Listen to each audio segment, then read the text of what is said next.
Okay देखो, ये refractive index का दो फॉर्मूला हम लोग पिछले क्लास में कर चुके हैं। पहला फॉर्मूला क्या था? पहला टाइप का refractive index absolute refractive index, निरपेक्ष अपवर्तनांक। फॉर्मूला क्या था? n इक्वल टू c क्या था? जोर से बोलो।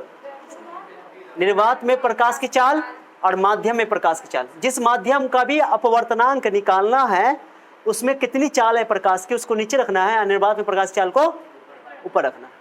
ठीक है? Speed of light in vacuum, speed of light in that medium. Okay, divide कर देंगे आराम से, हमको रिफ्रैक्टिव इंडेक्स निकल जाएगा। एब्सोल्यूट रिफ्रैक्टिव इंडेक्स को ही रिफ्रैक्टिव इंडेक्स भी कहते हैं, यानी निरपेक्ष अपवर्तनांक को ही हम लोग सिर्फ अपवर्तनांक भी कहते हैं। जिस माध्यम में स्पीड लाइट की जितनी कम होगी उसका रिफ्रैक्टिव इंडेक्स उतना ज्यादा होगा। उल्टा बोले थे ना? बोले थे सी तो फिक्स है यार, भी ना चेंज होगा। तो भी कम तो एन ज्यादा, भी ज्यादा तो एन कम। तो जितना रिफ्रैक्टिव इंडेक्स ज्यादा होगा स्पीड उतनी ज्यादा घटेगी। माने घनापन को बताता है, कितना डेंस है ऑप्टिकली, कितना डेंस है प्रकाशीय, कितना घना है, क्या चीज? अपवर्तनांक बताएगा तुमको। ठीक है ना? चलो दूसरा फॉर्मूला पढ़ते हैं, रिलेटिव रिफ्रैक्टिव इंडेक्स, सापेक्ष अपवर्तनांक। क्या चीज? क्या पढ़ते हैं? n12 का फॉर्मूला लगा लो तो क्या बोलते हैं? n1/n2। एक और फॉर्मूला इसके टर्म में, एक और फॉर्मूला n12 का फॉर्मूला v2/v1 था ना? उल्टा, इसका जस्ट उल्टा। उसके बाद n21 का फॉर्मूला बोलो n के टर्म में, n2/n1। और v के टर्म में उल्टा कर दो ना, उल्टा कर दो ना, v1/v2। दिख रहा है ना उसमें? कोई दिक्कत किसी को? ये फॉर्मूला हम लोग पढ़ते नहीं पढ़ते हैं? कोई याद रहता? अब इसको मैंने बोला था। अच्छा है, अपवर्तनांक का परिभाषा तुम बोल सकते हो, निर्वात में प्रकाश की चाल और माध्यम में प्रकाश की चाल के अनुपात को अपवर्तनांक कहते हैं। क्या चीज? हाँ, एन के टर्म में लिख सकते हैं। हाँ, एन का फॉर्म वैल्यू हुआ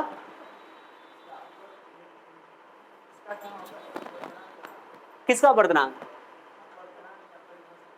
यही परिभाषा हुआ। अपवर्तनांक का परिभाषा पूछेगा ना तो यही बोलेंगे। निरपेक्ष अपवर्तनांक को ही क्या बोल देते हैं? अपवर्तनांक बोल देते हैं। समझा बात को? इसका परिभाषा नहीं पूछा जाएगा, पहली बात। यूज होगा भी, और पूछ भी देगा तो ये भी तो आसान है। देखो, निर्वात में प्रकाश की चाल, माध्यम में प्रकाश की चाल के अनुपात को अपवर्तनांक कहते हैं, यही परिभाषा। और अगर तुम्हें बोले सापेक्ष अपवर्तनांक को बताओ, किसको बताओ? तो सापेक्ष दो माध्यमों के अपवर्तनांकों के अनुपात को। दो ना, ये n1 क्या है? पहले माध्यम का अपवर्तनांक।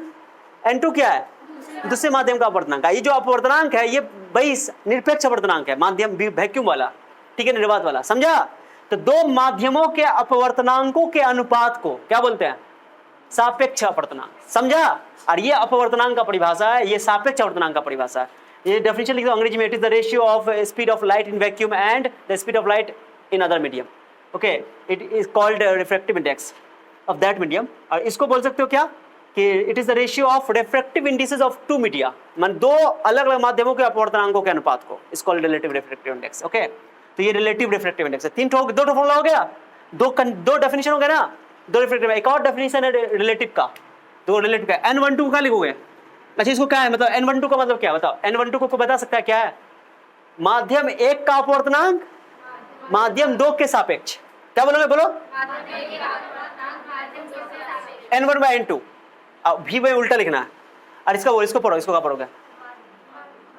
माध्यम दो का अपवर्तनांक माध्यम एक के सापेक्ष। माने ये किसका रिफ्रैक्टिव इंडेक्स है? 1 का। किसके तुलना में? ये किसका है? किसके तुलना में? ये n वाला फॉर्मूला और ये v वाला फॉर्मूला। ठीक है? और तीसरा फॉर्मूला सुनो, तीसरा फॉर्मूला एक और है, तीसरा फॉर्मूला भी है। ये तुम्हारा नॉर्मल हो गया, ये लाइट गई, थोड़ा सा साफ बनाते हैं। सुनो सब, अच्छा इंटरेस्टिंग बात है, तीसरा लास्ट है, सब यूज पड़ेगा तुम्हारा। लाइट आई, ये इसका क्या है? सीधा रास्ता। लाइट क्या हो जाएगी? बताओ, अविलंब की ओर झुका कि नहीं झुका है? yes, इसका मतलब ऊपर विरल होगा। विरल मतलब रेयर मीडियम।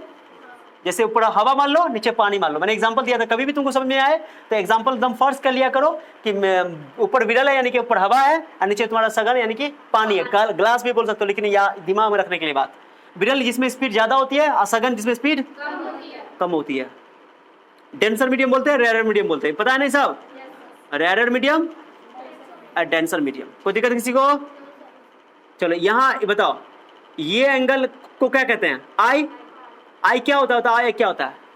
आपतन कोण, एंगल ऑफ इंसिडेंस। आर क्या बताओ? परावर्तन कोण, एंगल ऑफ परावर्तन बोलेंगे। क्या ये परावर्तन हो रहा है? अपवर्तन हो रहा है, क्या बोलोगे? अपवर्तन कोण। एंगल ऑफ रिफ्रैक्शन, रिफ्लेक्शन नहीं बोल देंगे, एंगल ऑफ रिफ्रैक्शन। अपवर्तन कोण, क्योंकि अपवर्तन हो रहा है, वहां क्या हो रहा था? परावर्तन। जो ऐसे लिए थे मिरर से जो करवाए थे, यहाँ ये आई था, ये आर था, तो ये आई को आपतन कोण तो बोलेंगे, क्योंकि आने वाली किरण आपतित किरण है, जाने वाली किरण परावर्तित किरण है। आपतन कोण परावर्तन कोण, बट यहाँ पे क्या है? अपवर्तन हो रहा है। आपतन कोण तो होगा, आने वाली किरण तो है, लेकिन किरण तो अपवर्तित किरण है ना, तो इसको बोलेंगे अपवर्तन कोण। क्या बोलेंगे? क्योंकि अपवर्तन हो रहा है। समझा जी? समझा? अब बताओ, आई का वैल्यू, रे ऐसे आएगा, आई का वैल्यू घटेगा, आई का वैल्यू घटेगा, आर का वैल्यू देखो ना इस करके, अगर रे ऐसे आएगा तो थोड़ा नीचे झुकेगा, आर का वैल्यू घटेगा। तो आई और आर के वैल्यू के हिसाब से भी हम लोग रिफ्रैक्टिव इंडेक्स निकाल सकते हैं। ये रिलेटिव वाला कैसे? सुनो, बात नहीं करो। ये माध्यम को बोल दो 1, इस माध्यम को बोल दो 2। क्या बोल दो इसको? इस माध्यम का नाम क्या मैंने दे दिया? 2 है, इसको बोल दिया क्या? 1, नाम दे दिया। 1 क्या है? विरल माध्यम। 2 क्या है? सघन माध्यम। ठीक है, इसमें स्पीड कम होगा, इसमें स्पीड, इसकी रिफ्रैक्टिव इंडेक्स ज्यादा होगी, इसकी रिफ्रैक्टिव इंडेक्स किस वाला? कौन वाला रिफ्रैक्टिव इंडेक्स? वैक्यूम वाला। वैक्यूम के रिस्पेक्ट में करता है किसी कभी भी। अब जब रिलेटिव निकालेंगे, क्या निकालेंगे? तो मैं बोल रहा हूं, बताओ इसको क्या पढ़ोगे? पढ़ के देखो तो क्या पढ़ोगे? N21 क्या बताओ क्या पढ़ोगे? माध्यम 2 का अपवर्तनांक, माध्यम 2 का अपवर्तनांक, माध्यम 1 के सापेक्ष। The refractive index of 2, medium 2 with respect to medium 1, इसको बोलते हैं refractive index of 2 with respect to 1। ठीक है जी? एक बार लिख देता हूं, उस दिन मैंने लिखा था ना हिंदी में, उस दिन लिखा था ना, लिख देता हूं। N21 क्या बताओ? माध्यम 2 का अपवर्तनांक। मैं इसको ब्लू कलर में लिख रहा हूं ताकि तुम्हें जगह मिल जाए। ओके, ब्लू कलर में बोलो। N12 को क्या बोलोगे? माध्यम 2 का सापेक्ष अपवर्तनांक भी बोल सकते हो। अपवर्तनांक कितना के? माध्यम 1 के सापेक्ष। हिंदी में क्या बोलोगे इसको? इंग्लिश में refractive index of medium 2, refractive index of medium 2 with respect to, with respect to, ऐसे लिखते हैं, विथ रिस्पेक्ट टू मीडियम 1। क्या समझे बात को? अरे समझे कि नहीं? अब इसी तरह तुम N12 को बोल सकते हो। इसको पढ़ो, पढ़ के सुनाओ। क्या पढ़ोगे? माध्यम 1 का अपवर्तनांक माध्यम 2 के सापेक्ष। 1 का निकाल रहे हैं, 2 की तुलना, 2 से तुलना कर रहे हैं। यहाँ 2 का निकाल रहे हैं, 1 से तुलना कर रहे हैं। क्या समझ आ रहा है? कुछ भी नहीं है इसमें। अब इसको कैसे निकालेंगे? एक फॉर्मूला सुनो। अब बताओ, सुनना, जो इंपॉर्टेंट फॉर्मूला है यहाँ पे, जो वैल्यू बता रहा हूँ, N21 का फॉर्मूला एक होता है, सुनना अच्छा सा बच्चा। जहां देखो N21 का मतलब हुआ कि 2 का अपवर्तनांक निकाला ना, तो हमेशा जानना कि हम लोग क्या करते हैं कि लाइट कहां से आ रही है, लाइट कहां से आ रही है? विरल से आ रही है ना, उसमें एंगल क्या है? आपतन कोण, एंगल ऑफ इंसिडेंस। तो उसको लिखेंगे साइन आई, साइन आई, साइन आई। बताओ साइन आई क्या है? बताओ तो क्या बोलोगे? साइन आई क्या है? साइन आई क्या है? एंगल घेर दे रहा हूं। साइन आई क्या है? एंगल आई का साइन, एंगल आई का। अच्छा, साइन का हिंदी पता है तुमको क्या होता है? जब ट्रिग्नोमेट्री पढ़ाया, इसी दिन के लिए साइन ट्रिग्नोमेट्री पहले पढ़ा दिया मैंने। ट्रिग्नोमेट्री पहले पढ़ाया। क्यों पढ़ाया ट्रिग्नोमेट्री पहले? ये इसी वजह से कि अभी काम आएगा। Sine i by sine r, इसकी ये फॉर्मूला होता है। एक और फॉर्मूला ये, अब इसको पढ़ने का तरीका सुनो। मैंने N21 को एंगल के हिसाब से भी तुम रिफ्रैक्टिव इंडेक्स निकाल सकते हो। एक रिफ्रैक्टिव इंडेक्स तुम्हें, सुनो जी, relative refractive index refractive index के हेल्प से भी निकाल सकते हो। क्या बोला? फिर से बोलो। Relative refractive index refractive index के हेल्प से भी निकाल सकते हो, और स्पीड के हेल्प से भी निकाल सकते हो। ये रिफ्रैक्टिव इंडेक्स वाला फॉर्मूला है और ये स्पीड वाला फॉर्मूला है। एक एंगल के हेल्प से भी निकाल सकते हो। किसके हेल्प से? 3 फॉर्मूला है इसका, माने कि रिलेटिव रिफ्रैक्टिव इंडेक्स का, इसका तो एक ही फॉर्मूला है, लेकिन रिलेटिव रिफ्रैक्टिव इंडेक्स का कितना फॉर्मूला है? एक रिफ्रैक्टिव इंडेक्स वाला यानी n वाला, एक स्पीड वाला यानी कि v वाला, जो भी बोलो, एक फॉर्मूला है एंगल वाला। उसमें एंगल में हमेशा साइन ही आएगा, ये डिफिनेशन है इसका। सुन रहे हो ए लड़का? तो sine i by sine r, बोलो क्या बोलेंगे? Sine i by sine r. ये बहुत इंपॉर्टेंट फॉर्मूला है, इसको स्नेल का नियम भी कहते हैं। अभी पढ़ाएंगे। तो याद ना, साइन आई, अब मान लो आई का वैल्यू 30 डिग्री है, कितना है? पुट कर दोगे, आर का वैल्यू 60 डिग्री पुट कर दोगे, वैल्यू निकालोगे। साइन 30 का वैल्यू जानते हो, साइन 60 का वैल्यू जानते हो, पुट कर आंसर निकल जाएगा। अरे वैल्यू पड़ गया ना ट्रिग्नोमेट्री का, वो यूज होगा अभी फिजिक्स में, इसलिए मैंने ट्रिग्नोमेट्री पहले पढ़ा दिया क्या, इसी दिन के लिए। क्लियर हो गया बात? तो बताओ रिलेटिव रिफ्रैक्टिव इंडेक्स कितने तरीकों से निकाल सकते हो? एक तरीका है कि रिफ्रैक्टिव, उसका रिफ्रैक्टिव इंडेक्स दे दे, एक तरीका है उसका स्पीड दे दे, एक तरीका है उसका एंगल दे दे। तो ये तीनों फॉर्मूला देखो, ये n21 का फॉर्मूला ये है। अब आपको n12 क्या हो जाएगा, अगर यहां से तुम n12 लिखना चाहते हो, ओके, n12 उल्टा हो जाएगा, sine r by sine i, okay, उल्टा हो जाएगा n12, कोई दिक्कत नहीं। n21 n12 एक दूसरे का क्या होता है, उल्टा होता है। कोई डाउट किसी को? हाँ, तो अब मैं यहाँ पे कुछ क्वेश्चन करूंगा, क्वेश्चन देख लो तुम लोग, क्वेश्चन देखो पहले, ऐसा करो पहले, ये साइन आई को क्या बोलो? अच्छा, साइन को हिंदी में जया बोलते हैं, क्या बोलते हैं? जया। तो ये तुम बोल सकते हो आपतन कोण की जया, याद है पढ़ाए थे हिंदी में, ये सब नाम याद है ना, साइन का जया बोलते हैं, कोसाइन को को जया बोलते हैं, कॉस को कोसाइन बोलते हैं अंग्रेजी में, और हिंदी में को जया बोलते हैं, याद है कि नहीं है? कोई बात नहीं है, साइन को जया बोलते हैं। साइन का हिंदी नाम क्या है? अंग्रेजी नाम क्या है? साइने है। तो बोलते हैं आपतन कोण की जया, आवाज नहीं आ रहा, बोलो। और अपवर्तन कोण की जया, फिर से बोलो, के अनुपात को सापेक्ष आवर्तनांक कहते हैं। ये भी परिभाषा है, क्या समझा? परिभाषा is not very much important, formula is very much important, concept is very much important. Okay, समझ में आया सब बच्चा को? रिलेटिव रिफ्रैक्टिव इंडेक्स को तीन तरीके से डिफाइन कर सकते हो, एक अपवर्तनांक के टर्म में, रिफ्रैक्टिव इंडेक्स के टर्म में, एक चाल यानी स्पीड के टर्म में, एक एंगल के टर्म में। आपतन कोण की जया, अपवर्तन कोण की जया है, अभी भी परावर्तन बोल रही है, परावर्तन कभी खत्म हो गया, परावर्तन कभी खत्म हो गया, अपवर्तन हो रहा है, बार बार बोल रहे हैं यहाँ पे। अपवर्तन कोण की जया का अनुपात को अपवर्तनांक कहते हैं, सापेक्ष अपवर्तनांक। क्या समझ गया? आपको से सवाल बना के दिखाई तो सवाल देते हैं, ए काय कूद रही हो, जैसे लड़े सांस मर गई है, कूद रही है, कब्र से वापस आ जाएगी। हाँ सुनो, पहला एग्जाम्पल दिखाएं, सर को क्या पता है? चलो सुनो, सुनोगे? सुनोगे? 1 पॉइंट सुनोगे? हाँ, यहाँ पे 4/3 इंटू 10 का पावर 8 मीटर पर सेकेंड स्पीड दिया हुआ है, ओके, और यहाँ पर स्पीड दिया हुआ है 2 इंटू 10 का पावर 8 मीटर पर सेकेंड। समझे? ठीक है, ठीक है जी। कितना दिया हुआ है? यहाँ पर दिया हुआ 4/3। ये तुम्हारा बताओ कौन डेंसर है कौन रेयर है? लाइट की स्पीड दे दिया है, लाइट की स्पीड यहाँ पर दे दिया है 4/3 × 10 का पावर 8, और यहाँ पर स्पीड दे दिया 2 × 10 का पावर 8 मीटर पर सेकेंड। बताओ कौन बड़ा स्पीड है? ये स्पीड बड़ा है कि ये स्पीड बड़ा है? ये स्पीड बड़ा है, और ये स्पीड अब अब बताओ, अब बताओ, अब बताओ, ऊपर वाला है छोटा है, देखो 4/3 मतलब का 1.3, और ये तुम्हारा 2 है, तो ये बड़ा ना हुआ, तो ये रेयर मीडियम हो गया, चेंज कर दिया मैंने फॉर्मूला को। कौन मीडियम हो गया? रेयर मीडियम, बिरल माध्यम, ठीक है, रेयर मीडियम। ये कौन हो गया? दिख रहा है बाबू उसमें? Rare medium, denser medium. Clear हो गया? स्पीड दिया, लाइट अब जाएगा तो क्या होगा? बताओ, लाइट जाएगा तो क्या होगा? अभिलंब की ओर झुकेगा, अभिलंब से दूर भागेगा? अभिलंब की ओर झुकेगा, अभिलंब से दूर भागेगा? अभिलंब की ओर झुकेगा। किसी दिक्कत किसी को? ये एंगल आई हो गया, एंगल को छोड़ो ना, कोई दिक्कत नहीं। क्लियर हो गया? अब मुझे इसका रिलेटिव रिफ्रैक्टिव इंडेक्स चाहिए, इसको 1 बोल दो, इसको 2 बोल दो। ये 2 बोल दिया मैंने। क्वेश्चन सुन रहे हो? अरे सुन रहे हो? ऊपर अच्छा, किसी को 1 बोल सकते हो, कोई दिक्कत नहीं है। लो इसको 1 बोलते हैं, नाम देने पर नहीं बोल दिया मैंने। अब क्वेश्चन बोल देगा कि मान लो ये बोल देगा कुछ में ग्लास है, ये वाटर है, क्या बोल देगा? ये वाटर है। तो अपने पर डिपेंड करता है कुछ में क्या कुछ बोल रहा है, वाटर ग्लास कुछ भी बोल दे, तो तुम बोले ग्लास का निकालो वाटर के रिस्पेक्ट में, तुम ग्लास को 2 बोल दियो तो 2 1 निकालोगे, अगर बोले 1 नीचे बोल दियो तो 1 2 निकालोगे। समझे? जिसका निकालने के लिए बोलेगा उस हिसाब से काम करना पड़ेगा। क्वेश्चन करवाते मैं एग्जाम्पल दे रहा हूँ। ओके, तो पहले बताओ, अभी बताओ, स्पीड ना दिया है, क्या दिया है?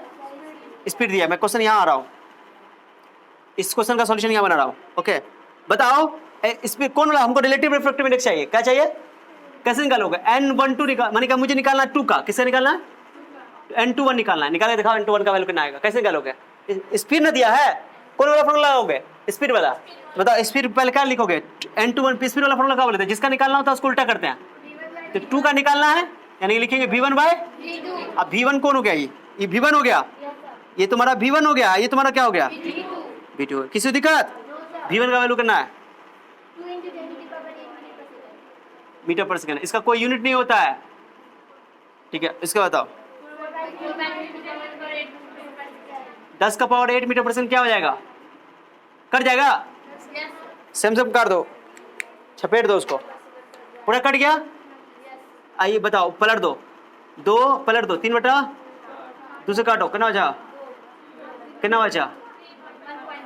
कोई डाउट किसी को? ये रिलेटिव रिफ्रैक्टिव इंडेक्स आया, किसका रिफ्रैक्टिव रिलेटिव रिफ्रैक्टिव इंडेक्स है? इसका कि इसका? 1 का है कि 2 का है? 2 का है, ये लिखा है 2 का, मैं बता रहे 2 थप्पड़ मारेंगे। 2 का रिलेटिव रिफ्रैक्टिव इंडेक्स आया, किसकी तुलना में? 1 की तुलना में 1.5 आया, समझा? माने इसका रिफ्रैक्टिव इंडेक्स 1.5 आया 1 की तुलना में। अब मान लो यहाँ पे बोलेगा n21 निकाल के दिखाओ, क्या निकाल के दिखाओ? सॉरी n12 निकाल के दिखाओ, तो n12 इसका उल्टा हो जाएगा, जस्ट उल्टा होगा। 1.5 यानी 3/2 है ना, तो 2/3 आएगा, कितना आएगा? 2/3, वो एक और 1 से कम हो जाएगा। क्लियर? तो अभी हम n21 निकाला, हम 2 का निकाल दिया। ओके माने कि सघन का निकाले, अक्सर सघन का निकालने के लिए बोला है, डेंसर का कोई फर्क वैसे नहीं पड़ता है। चलो उसका बताओ, एक तरीका तो ये, एक क्वेश्चन तो ये हो गया, एक क्वेश्चन एक एग्जांपल ये हो गया। अब दूसरा एग्जांपल क्या करेंगे, उसमें हम तुमको रिफ्रैक्टिव इंडेक्स ही दे देंगे, क्या दे देंगे? जैसे एग्जांपल 2 देखो, घेर रहा हूं इसको, ये 1 का ये है, ये 1 क्वेश्चन का एग्जांपल और सॉल्यूशन यहाँ। अब दूसरा क्वेश्चन देख लो, दूसरा क्वेश्चन देख लो। चलो मैं एक क्वेश्चन दे रहा हूं कि इसका रिफ्रैक्टिव इंडेक्स दिया हुआ है n1 दिया हुआ है, n1 ही है, n1 दिया हुआ है, तुमको सुन रहे हो? n1 दिया हुआ है, सुन रहे हो? n1 दिया हुआ है 2 into n1 दिया हुआ है तुमको 3/2 या मान लो कि 4/3। n1 कितना दिया हुआ है? 3/3। और n2 दिया हुआ है तुमको 3/2। क्लियर हो गया? बताओ कौन बड़ा है इसमें से? ये बड़ा है कि ये बड़ा है? ये बड़ा है कि ये बड़ा है? ये बड़ा है, 3/2 बड़ा है, ये 1.5 है, ये कितना है? ये 1.3 है। चाहे 3 से भाग करो 4 को, 3 कम 3 है, यही बड़ा। आप बताओ 1.5 बड़ा कि 1.3 बड़ा? बताओ 1.5 बड़ा ना। तो ये डेंसर मीडियम हुआ क्योंकि यहाँ इसका रिफ्रैक्टिव इंडेक्स ज्यादा है, तो स्पीड कम ना होगा इसमें। तो पता है कि तुमको जिसका रिफ्रैक्टिव इंडेक्स ज्यादा होता है उसमें स्पीड कम होता है, तो यहाँ पे स्पीड कम होगा, इसलिए तो बिरल इसको बोल दिया सघन। ये रेयर मीडियम हो गया, ये एग्जाम्पल से क्लियर होता है। ये 1 है, ये 2 है। अब मुझे निकालना है n21, फिर निकालना है n21। क्या निकालना है? मान ये फर्स्ट मीडियम हो गया, ये सेकंड मीडियम हो गया। चलो n21 निकाल के देखो, कल लिखो फॉर्मूला। अब एन वाला लगाओगे भी वाला लगाओगे? कौन बोल दिया भी वाला? भी दिया हुआ था तो भी वाला लगा दिया। अब यहाँ n दिया हुआ है तो n वाला लगाओगे, तो n21 का फॉर्मूला क्या लिखोगे? इसको सीधा लिखो, सीधा n2/n1। को दिक्कत किसी को? n2 का वैल्यू बोलो, n2 का वैल्यू, n2 का वैल्यू 3/2 है और n1 का वैल्यू पलट दो, कितना आंसर आ जाएगा? दिख रहा है जी? 9/8। कुछ डाउट किसी को? ये क्या आया? रिलेटिव रिफ्रैक्टिव इंडेक्स आया। क्या आया? कोई डाउट किसी को? समझा? ये फॉर्मूला कौन वाला है? स्पीड वाला, क्योंकि स्पीड दिया होता इसलिए स्पीड वाला फॉर्मूला लगा दिया। यहाँ क्या दिया हुआ था? रिफ्रैक्टिव इंडेक्स दिया हुआ था, अपवर्तनांक दिया हुआ था, इसलिए अपवर्तनांक वाला फॉर्मूला लगा दिया। ठीक है। अब तीसरा एग्जांपल लेते हैं जिसमें क्या देंगे? एंगल देंगे। क्या देंगे? तो पहले क्या करो, तुम लोग तीसरा वाला पहले फॉर्मूला अच्छा से लिख लो, पूरा अच्छा से लिख लो, फिगर बना लो। ओके, उसके बाद पहला एग्जांपल, तो पहला एग्जांपल का आंसर टोटल यहाँ तक है, और दूसरा एग्जांपल ये लिखो, इसको कैलकुलेशन कर देते हैं हम। ओके, नोट करो, तब तक हम इसको क्लियर कर देते हैं। रुको, पहले क्या आंसर आया था? 2 बाय पलट दो, 3/4 कट गया था नहीं, ये 3/4 काट दो, दूसरे 3/2 1.5। चलो इसको लिखो, एंगल वाला भी देता हूँ, नोट करो अच्छा से। ये चैप्टर वो टॉपिक बहुत आसान है, लेकिन 2-3 बार याद रखोगे बस। चलो लिख लिए हो। पहले ये उतारो को पूरा, यहाँ पे भी लिख दोगे। आई आपतन कोण है, एंगल ऑफ इंसिडेंस, आर क्या है? अपवर्तन कोण। इसको ऐसे करके लिखो, पूरा फिगर के साथ बनाओ पूरा को। उसका एग्जांपल 1 ये है, एग्जांपल 1 ये है, इसका क्वेश्चन, ये क्वेश्चन है, इसका आंसर यहाँ है, ठीक है। और ये 2 एग्जाम्पल है, इसका आंसर यहाँ तक है पूरा, ये 2 नोट करो अच्छा से, पहले इसको अच्छा से नोट करो बढ़िया से। चलो लिख लो पूरा बात मैंने लिख दिया। चलो इसको मैं मिटा रहा हूँ, ठीक है। ये तुम्हारा पहला एग्जाम्पल है, ये दूसरा एग्जाम्पल, पहला का ये क्वेश्चन है, ये आंसर है। ये स्पीड दिया हुआ था यहाँ पे, स्पीड देख के बता दिए कौन विरल है कौन सघन है। जिसमें स्पीड कम होगा वो सघन, जिसमें स्पीड ज्यादा होगा, ये स्पीड ज्यादा था, ये 2 है, ये 4/3 1.3 होता है ये, ओके। तो स्पीड कम है इसलिए सघन, ये विरल, ये रेयर, ये डेंसर। फॉर्मूला लगा दिया स्पीड वाला, रिलेटिव निकाल दिया, n/1 ही निकाल रहा है समय, हम हमेशा क्वेश्चन में ये बोले 2 का निकालने के लिए। अगर n/1 निकाल होता है n/2 भी निकाल लोगे, उल्टा कर देंगे, कोई फर्क नहीं पड़ता है, हम को एक ही निकाल रहा है, समय n/1 ही निकाल रहा है। अक्सर सघन यानी डेंसर मीडियम का ही रिलेटिव रिफ्रैक्टिव इंडेक्स निकाला जाता है जनरली, वैसे तुमको बोलेगा तो पलट दोगे, सिंपल सा बात है। और ये वाला तुमको यहाँ पर रिफ्रैक्टिव इंडेक्स दिया हुआ था, अब जिसका रिफ्रैक्टिव इंडेक्स ज्यादा होता है वो नहीं, इसका मतलब वो ज्यादा घना है, उसमें स्पीड उतनी ही कम होगी, और जिसमें स्पीड कम होगी वो डेंसर होगा। तो ये डेंसर मीडियम है ये, और एरर मीडियम है। क्या समझाया? ये सघन है, ये विरल है, कोई डाउट? तो 2 फॉर्मूला बता दिया मैंने, और तीसरा मैं ये इस्तेमाल करना सीखा, तो ये वाला sin i by sin r। देखो मेरे को बताता हूँ, ओके। देखो तीसरा क्वेश्चन देख लो, तीसरा एग्जांपल देख लो, तीसरा एग्जांपल एंगल वाला देता हूं, सब अच्छा देख रहे हो क्या? ये लो लाइट आई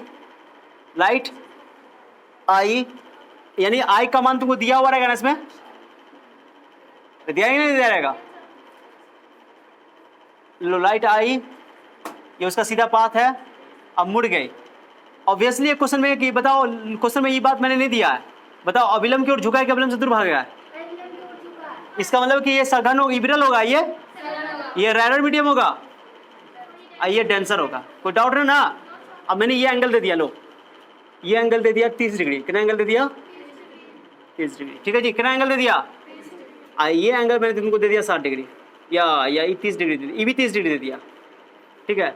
और तब मैंने बोला बताओ n का मान बताओ, ये 1 है, ये 2 है, मैं बोला n/1 निकाल के दिखाओ। तो सर क्या बोले? sin i by sin r, क्या बोले थे? एंगल ने दे दिया है, तो बताओ यहाँ पर i का मान कितना बताओ, तो i का मान क्या? i का मान कितना है? कितना i का मान? जोर से बोलो ना। और r का मान? r का मान, सॉरी r का मान है कि नहीं है? सही है। 2 थप्पड़ मारे गाल लाल कर देंगे हम, ये तो सही है। हमेशा एंगल किसके साथ लिया जाता है? हमेशा एंगल नॉर्मल के साथ लिया जाता है ना यार, क्या कम बात है यार। तो नॉर्मल ये है ना, तो ई 30 से कितना एंगल होगा? 60 होगा, ये ना आई होगा, तो आई कितना होगा बताओ? अब हुआ, अब समझ में आया? अरे भेजा में गया, लग रहा ऊपर वाले ने भेजा में भेजा ही नहीं भेजा। हाँ एंगल बताओ, इतना समझाने के बाद भी ध्यान नहीं है। हमेशा आई और आर हमेशा नॉर्मल के साथ लिया जाता है। चलो बताओ, तो आई पे 30 डिग्री दिया होता है, 60 डिग्री हो जाएगा, क्यों? 90 एंगल होता है। नॉर्मल का मतलब क्या होता है? अभिलंब मतलब 90 डिग्री के साथ, ओके। चलो तो आप बताओ फॉर्मूला क्या लिखेंगे? n/1 का फॉर्मूला क्या पढ़े? sin i sin r, अपतन कोण की जया और अपवर्तन कोण की जया, angle of sine of angle of incidence और sine of angle of refraction. बताओ sin i का वैल्यू बोलो 60 डिग्री और r का वैल्यू बोलो कितना है? sin 60 डिग्री का मान लड़की में कोई बता सकती हो? याद है, कुछ साल पहले ही पढ़ाए थे ना, मैंने करीब 250 साल हुआ होगा जब तुम्हारे परदादा सब थे, हमारे और तुम्हारे। 37 का बोलो 2 कितना कट गया? कितना आंसर आ गया? खत्म। कोई डाउट किसी को? अरे समझा कि नहीं समझा? तो एंगल वाला कैसे मैं एग्जांपल दे करके ये समझाना चाहता हूँ कि फॉर्मूला कैसे अप्लाई होता है। एग्जाम में ये सब ज्यादा नहीं पूछा जाता तुम्हारे बोर्ड एग्जाम में, बट इसका फील आना चाहिए, मतलब समझ आना चाहिए कि रिलेटिव रिफ्रैक्टिव इंडेक्स जो है तुमको कैसे अप्लाई करना है फॉर्मूला को, ठीक है ना। तो ये फॉर्मूला अप्लाई करना सिखाने के लिए मैंने एग्जाम्पल लिया था, क्या समझा? तो स्पीड वाला भी फॉर्मूला लगा दिया, और उसके बाद एन वाला फॉर्मूला यानी कि रिफ्रैक्टिव इंडेक्स वाला भी, और ये एंगल वाला यानी रिलेटिव रिफ्रैक्टिव इंडेक्स, सापेक्ष अपवर्तनांक के 3 फॉर्मूले हैं। एक है स्पीड वाला, चाल वाला, एक है रिफ्रैक्टिव इंडेक्स वाला यानी एन वाला, अपवर्तनांक वाला, और तीसरा है एंगल वाला। क्या समझ आ गया? अभी हम लोग अपवर्तन के नियम पढ़ेंगे तो ये बात समझ में अच्छा से आ जाएगा। तो इस एग्जाम्पल तीसरा को उतारो। चलो इसको मैं यहाँ कैसे काट के दिखाए ना, दूधना वो बच्चे को कहीं हो सकता है दिक्कत हुआ हो, इसलिए मैं बता दिया। तो इसको उतार लो। एग्जाम्पल 3 उतारो जल्दी, नोट करो, नोट करो इसको फटाफट। आज चलते हैं अपवर्ड इस पे, सॉरी आपतित किरण कौन है, अपवर्तित किरण कौन है, उससे एरो से ही समझ में आता है। एरो देना बहुत जरूरी है। अब मान लो एरो में यहाँ से लगा दे, सुनो ना, एरो उल्टा लगा दे, ऐसे लगा दे, तो ये एरो ऐसे ऐसे जाएगा, तो ये आपतित किरण हो जाएगा, ये अपवर्तित किरण हो जाएगा। तो एरो देना बहुत जरूरी है कि नहीं है? एरो देना बहुत जरूरी है। अब आप फॉर्मूला बता दो, पहले बता अपवर्तनांक का फॉर्मूला बता। पहला फॉर्मूला n बराबर c बाय, कोई डाउट है ना? ये अपवर्तनांक का फॉर्मूला है, रिफ्रैक्टिव इंडेक्स का फॉर्मूला है, यानी वैक्यूम वाला है ना। इसको निरपेक्ष अपवर्तनांक भी कहते हैं या एब्सोल्यूट रिफ्रैक्टिव इंडेक्स भी कहते हैं अंग्रेजी में। नंबर 2 बोलो। अब रिलेटिव की बात कर लेते हैं। n2 का फॉर्मूला बोलो, ये बताओ। n2 बाय n1, सही है। 2 है तो 2 वाला लेना है। किसका रिफ्रैक्टिव इंडेक्स है बताओ? 2 का कि 1 का? 2 का। जो पहले 2 का है किसके रिस्पेक्ट में? चलो अब भी में लिखना है तो भी में लिखना है तो उल्टा कर दो ना, n2 1 को लिखना है। एक याद रखो दोनों याद रहेगा, दोनों याद रखोगे तो दोनों याद नहीं रहेगा। एक याद रखोगे दोनों याद रहेगा, अगर दोनों याद रखने की कोशिश करोगे तो दोनों याद नहीं रहेगा, कंफ्यूजन होगा, उल्टा फुल्टा करके आओगे। तो n2 का फॉर्मूला क्या होगा? v1 बाय, उल्टा कर दोगे, और उसके बाद n2 का फॉर्मूला और sin i by sin r। Light आ रही है बिरल से सघन में, ये बात को याद ना, sin i by sin r। कितना फॉर्मूला हो गया? क्लियर हो गया? अरे बुझ गए? अब इस फॉर्मूला को तुम यहाँ स्टार्ट में लिख रहा हूँ, n2 का formula sin i by sin r लिखे थे। इस फॉर्मूला को तुम एक और तरीके से लिख सकते हो। n2 का फॉर्मूला क्या लिखे बताओ तो यहाँ पर? n2 1 बाय n1 लिख दो। अरे n2 का फॉर्मूला क्या होता है? n2 bye n1। इसको sin i बाय sin, गुना करनी गुना कर दो। n1 sin i बराबर n2 sin r।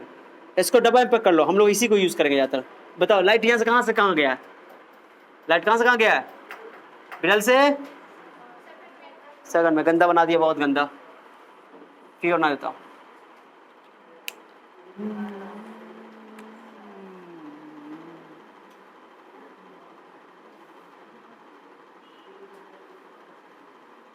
ये मैंने क्या कर दिया? ये नॉर्मल है, ये आई है, आइए अभिलंब की ओर झुका है, इसका मतलब क्या होगा? रेयर मीडियम होगा। आइए डेंसर, डेंसर में स्पीड कम हो जाता है, रेयर में स्पीड ज्यादा। ये फॉर्मूला क्लियर हो गया? अभी फॉर्मूला का क्या फायदा देखो, जो देखो सुनो, इसका n1 है, इसका क्या है? दो एंगल आई लोगे, एंगल क्या लोगे? यही एंगल उठाओगे, आईसी का रिफ्रैक्टिव इंडेक्स लोगे, है ना। एंगल आर लोगे आईसी का। तो ये बहुत ही अच्छा फॉर्मूला है, इसको स्नेल का नियम भी कहा जाता है। स्नेल का नियम, हाँ स्नेल्स लॉ क्या बोलते हैं इसको? स्नेल का नियम। ठीक है, पढ़ेंगे इसको अब अपवर्तन का नियम अब पढ़ेंगे, अब समझ में आ जाएगा पूरा। इसको नोट कर लो अच्छा से, स्टार्ट देके पूरा बात को फिर से लिखो, यहाँ से पूरा नोट करो एक जगह, फिर से लिखो, जितनी बार लिखोगे उतना अच्छा रहेगा, स्ट्रॉन्ग हो जाएगा। ठीक है, अब नेक्स्ट क्लास में हम लोग क्या पढ़ेंगे? प्रकाश का अपवर्तन का नियम, laws of refraction of light. ठीक है, अब समझ में पूरी तरह आएगा। हम सब पहले उसको पढ़ाते हैं, हम इसको उल्टा पढ़ा रहे हैं। ठीक है, पहले पढ़ा देते हैं, हो गया। Okay, and